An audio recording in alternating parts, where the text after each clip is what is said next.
श्री स्वामी समर्थ। जय जय स्वामी समर्थ। स्वामींचं नाव घेऊन मी या व्हिडिओला सुरुवात करते।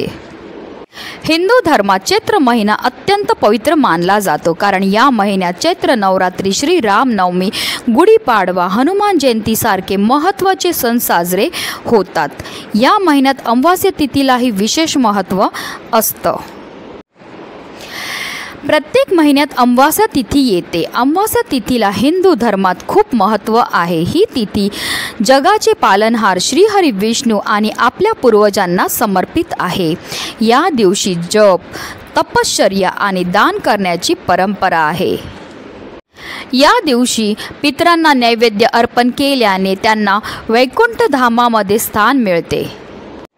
पंचांगानुसार यंदा चैत्र अमावास्या तिथी मंगळवारी म्हणजे 7 मे रोजी सकाळी 11:40 प्रारंभ होईल, तर दुसऱ्या दिवशी म्हणजेच 8 मे रोजी सकाळी 8:51 समाप्त होईल। पण उदय तिथीनुसार यंदा चैत्र अमावास्या ही बुधवारी म्हणजे 8 मे रोजी साजरी केली जाईल। या दिवशी आपल्याला आवर्जून शिवलिंगावर कच्चं दूध, त्याचबरोबर गंगाजलने अभिषेक करायचा। हा अभिषेक केल्यामुळे आपल्या कुंडलीमध्ये असणारा प्रखर पितृदोष, त्याचबरोबर आपल्याला कालसर्पदोषापासून सुद्धा मुक्तताही मिळत असते आणि आपल्या पितरांच्या आत्म्याला सुद्धा मोक्षाची प्राप्तीही होत असते। या दिवशी स्नान, दान आणि श्रीहरी विष्णूंच्या पूजेला विशेष महत्त्व दिलं जातं। त्याचबरोबर पितरांच्या पूजनाला सुद्धा विशेष महत्त्व दिलं जातं। ह्या दिवशी आपल्याला पूजा तर करायची, सेवा तर करायची, पण काही विशेष उपायसुद्धा करायचे। हे उपाय केल्यामुळे आपल्या आयुष्यामध्ये असणारे सर्व विघ्न, सर्व दोषांपासून आपल्याला मुक्तताही मिळत असते। आणि म्हणूनच आपल्याला आज संध्याकाळी घरातून ही एक वस्तू बाहेर फेकायची। ही वस्तू बाहेर फेकल्यामुळे आपलं 7 पिढ्यांचं दारिद्र्य ते नष्ट होणारच आहे, पण आपल्या आयुष्यामध्ये असणारे सर्व दुःख, सर्व विघ्न, सर्व दोषांपासून आपल्याला मुक्तता मिळून आपल्या घराची, आपल्या मुलांची, आपल्या पतीची भरभरून अशी प्रगती होणार आहे। आपल्या जीवनामध्ये सुख, समृद्धी, ऐश्वर हे कायम टिकून राहणार आहे। अतिशय प्रभावी असा हा उपाय, ज्याबद्दल सविस्तर आणि महत्त्वाची अशी माहिती मी तुम्हाला या व्हिडिओमध्ये देणार आहे, तर व्हिडिओ पूर्ण पहा। आणि जर तुम्ही माझ्या चॅनलवर नवीन असतील तर चॅनलला सबस्क्राईब करा आणि शेजारी बेल आयकन सुद्धा प्रेस करा, जेणेकरून तुम्हाला माझ्या नवनवीन व्हिडिओचं नोटिफिकेशन हे मिळत राहील।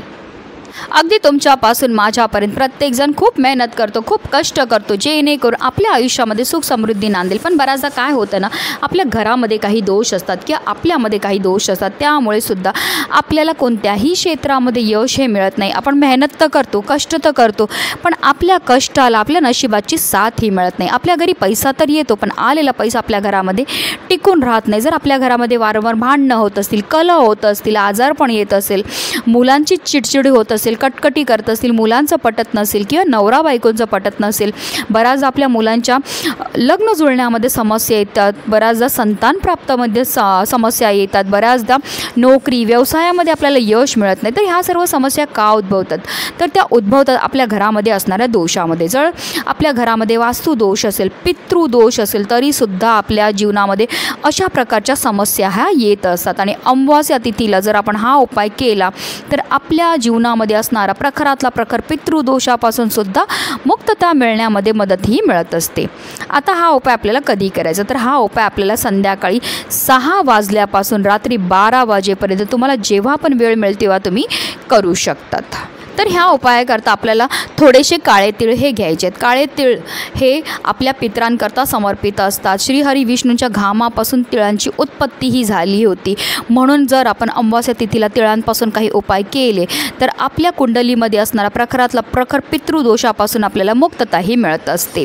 त्याचबरोबर आपल्याला थोडीशी पिवळी मोहरी देखील लागणार आहे, कारण पिवळी मोहरी आपल्या आयुष्यामध्ये असणारे सर्व नकारात्मकता, दोष, दारिद्र्य नष्ट करण्याकरता प्रभावी मानली जाते। त्याचबरोबर आपल्याला थोडंसं खडेमीठ सुद्धा घ्यायचं आहे, कारण खडेमीठ आपल्यामध्ये असणारी जेवढी पण नकारात्मकता आहे ती दूर करण्याकरता अतिशय प्रभावी मानला जातो। त्याचबरोबर आपल्याला 5 हिरव्या वेलची आणि 5 लवंगा ह्या घ्यायच्यात। हिरवा वेलची आणि ज्या लवंगा आपण घेणार त्या व्यवस्थित पाहून घ्यायच्या, त्या अखंड असल्या पाहिजेत, कुठे तुटलेल्या, फुटलेल्या किंवा किडलेल्या नसाव्या।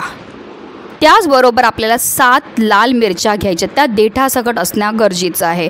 तर ह्या सर्व वस्तू ज्या आहेत त्या आपल्याला आपल्या उजव्या हातामध्ये घ्यायच्यात। आता तुम्हाला उजव्या हातामध्ये धरताना त्या काही पडायची शक्यता असते, म्हणून तुम्ही ह्या सर्व वस्तू प्लेटमध्ये टाका आणि ती प्लेट आपल्या हातामध्ये आपल्याला पकडायची आहे। त्यानंतर आपल्या ह्या सर्व वस्तू ज्या आहेत, ज्या आपल्या घरातल्या प्रत्येक सदस्याच्या डोक्यापासून पायापर्यंत 7 वेळा उतरवून घ्यायच्यात. ह्या वस्तू उतरवल्यामुळे आपली जी लहान मुलं असतात, ज्यांना नजर लागलेली असते, त्यामुळे ते वारंवार चिडचिड करत असतील, कटकटी करत असतील, आजार पण येत असेल, तर त्यांना त्यापासून, त्या त्रासापासून मुक्तता मिळेल. त्याचबरोबर एखादा व्यक्ती आपल्या घरामध्ये आजारी असेल तर त्यावरनं सुद्धा तुम्हाला आवर्जून 7 वेळा उतरवून घ्यायचं आहे.